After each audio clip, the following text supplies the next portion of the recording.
Hello everyone, welcome to the Legals Educares weekly legal news segment. इस segment में हम लेकर आते हैं आपके लिए fresh updates and stories from the world of law. So let's start. First news is about defamation case against Mamata Banerjee. West Bengal Chief Minister Mamata Banerjee challenged the order restraining her from making any defamatory and incorrect statements against Governor C.V. Ananda Bose. ये appeal Mamata Banerjee ने 15 जुलाई के justice Krishna Rao के द्वारा governor की interim application पर पास किए गए injunction order के अगेंस्ट में फाइल की है। गवर्नर बोस ने ममता बनर्जी के अगेंस्ट में डेफेमेशन केस फाइल किया था बिकॉज ममता बनर्जी ने गवर्नर के अगेंस्ट में बयान दिया था जिसमें उन्होंने कहा था कि राजभवन में महिलाएं अब सुरक्षित महसूस नहीं करती हैं क्योंकि गवर्नर के खिलाफ हाल ही में सेक्सुअल हैरेसमेंट के आरोप लगे हैं। जस्टिस राव ने अपने ऑर्डर में कहा कि गवर्नर बोस जो कि एक कॉन्स्टिट्यूशनल अथॉरिटी हैं, वो अपने ऊपर पर्सनल अटैक्स को सोशल मीडिया के माध्यम से काउंटर नहीं कर सकते जो ममता बनर्जी और दूसरे टीएमसी नेताओं द्वारा उन पर लगाए गए हैं। जज ने यह भी कहा कि freedom of speech and expression का अधिकार अनफेटर्ड नहीं है और डेफेमेटरी स्टेटमेंट्स देकर किसी की रेपुटेशन को टार्निश करने को जस्टिफाई नहीं किया जा सकता। कोर्ट ने कहा कि जिन मामलों में स्टेटमेंट्स बिना सोचे समझे किसी की रेपुटेशन को हार्म करने के लिए दिए जाते हैं, वहां पर इंजंक्शन ऑर्डर पास करना बिल्कुल सही है। कोर्ट ने कहा अगर इस स्टेज पर हम इंटरिम ऑर्डर पास नहीं करते हैं तो ये डिफेंडेंट्स को प्लेंटिफ के खिलाफ डेफेमेटरी स्टेटमेंट्स देने के लिए आज़ाद छोड़ देगा और उनकी रेपुटेशन को और खराब करने देगा। Next news is about Bilkis Bano gangrape case. Supreme court ने बिल्किस बानो गैंगरेप केस में दो कॉन्विक्ट्स राधेश्याम एंड राजू भाई द्वारा फाइल की गई इंटरिम बेल की अपील एंटरटेन करने से मना कर दिया। जस्टिस संजीव खन्ना और जस्टिस पीवी संजय कुमार की बेंच ने स्पष्ट शब्दों में कहा that no such benefit would be extended to the convicts. Court ने पूछा ये प्ली क्या है, ये कैसे मेंटेनेबल है? It is absolutely misconceived. How can in article 32 we sit over appeal? और लास्ट में दोनों कॉन्विक्ट्स ने अपनी प्ली विड्रॉ कर ली। इसी साल जनवरी 8 के फैसले में सुप्रीम कोर्ट ने बिल्किस बानो गैंगरेप केस में गुजरात सरकार द्वारा दिए गए रेमिशन को रिजेक्ट कर दिया था। कोर्ट ने कहा था कि 11 दोषियों जिन पर लागू होने वाली रेमिशन पॉलिसी महाराष्ट्र सरकार की होनी चाहिए थी क्योंकि ट्रायल वहां पर हुआ था ना कि गुजरात गवर्नमेंट की। मीनिंग कोर्ट ने कहा कि गुजरात स्टेट को इस केस में अपनी रेमिशन पॉलिसी लागू करने का राइट नहीं था, अधिकार नहीं था।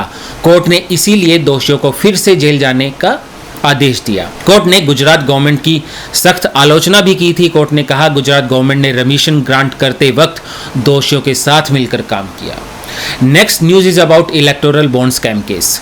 सुप्रीम कोर्ट मंडे को इलेक्टोरल बॉन्ड स्कीम के अंडर अलेजेड क्विड प्रो को अरेंजमेंट्स की इन्वेस्टिगेशन करने के लिए एसआईटी बनाने की प्ली पर विचार करेगा। एडवोकेट प्रशांत भूषण ने chief justice of India DY Chandrachud के सामने इस प्ली को मेंशन किया और रिलेटेड पिटीशंस को क्लब करने की रिक्वेस्ट की। तो चीफ जस्टिस ऑफ इंडिया ने अश्योर किया कि ये जितने भी रिलेटेड केसेस हैं इनको मंडे को सुना जाएगा।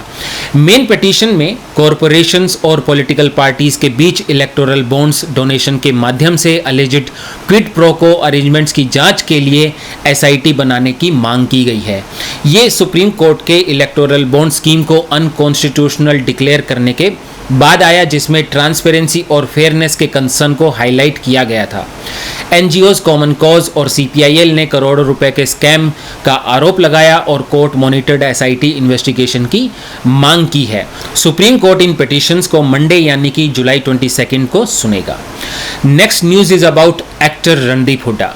मध्य प्रदेश हाईकोर्ट ने एक्टर रणदीप हुड्डा के खिलाफ इलीगल कंस्ट्रक्शन के शो कॉज नोटिस को कोश करने से मना कर दिया, लेकिन कोर्ट ने कानून का पालन सुनिश्चित करने के लिए कुछ डायरेक्शन भी दी है। जस्टिस जीएस आलूवालिया ने कहा कि रणदीप हुड्डा की रिट पिटीशन मेंटेनेबल नहीं है, पर कोर्ट ने कहा अगर रणदीप हुड्डा इंक्वायरी रिपोर्ट की कॉपी की मांग करते हैं तो उन्हें 3 दिन में ये मिलनी चाहिए। अगर वो अपनी प्रेजेंस में स्पॉट इंस्पेक्शन की रिक्वेस्ट करते हैं तो ये स्पेसिफिक डेट पर होना चाहिए जो एसडीओ रेवेन्यू सेट करेंगे। इंस्पेक्शन के बाद वो 3 दिन में ऑब्जेक्शन फाइल कर सकते हैं। SDO revenue show cause notice का फैसला 15 दिन के अंदर करेंगे।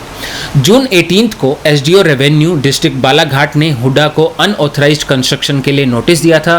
रणदीप हुड्डा ने हाईकोर्ट में इसी नोटिस को क्वॉश करने की मांग की थी, पर कोर्ट ने कहा कि रिट पिटीशन मेंटेनेबल नहीं है, लेकिन कोर्ट ने उनको अपना पक्ष रखने का मौका दिया है।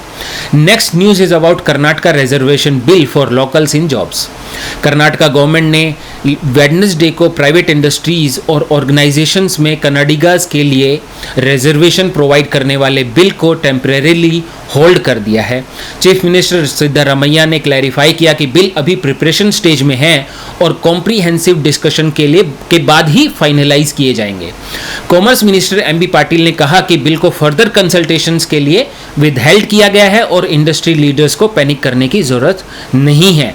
स्टेट कैबिनेट ने मंडे को Karnataka state employment of local candidates bill 2024 को अप्रूव किया था। बिल लोकल कैंडिडेट्स को 50% मैनेजमेंट और 70% non management post reservation provide करता है। बिल के अंदर लोकल कैंडिडेट्स वो हैं जो कर्नाटका में जन्मे हैं और 15 ईयर से डोमिसाइल्ड हैं और कन्नड़ा लैंग्वेज में कैपेबल है। अगर कोई इंडस्ट्री बिल के प्रोविजंस को कंप्लाई नहीं करती है तो बिल में पेनल्टी के भी प्रोविजन है।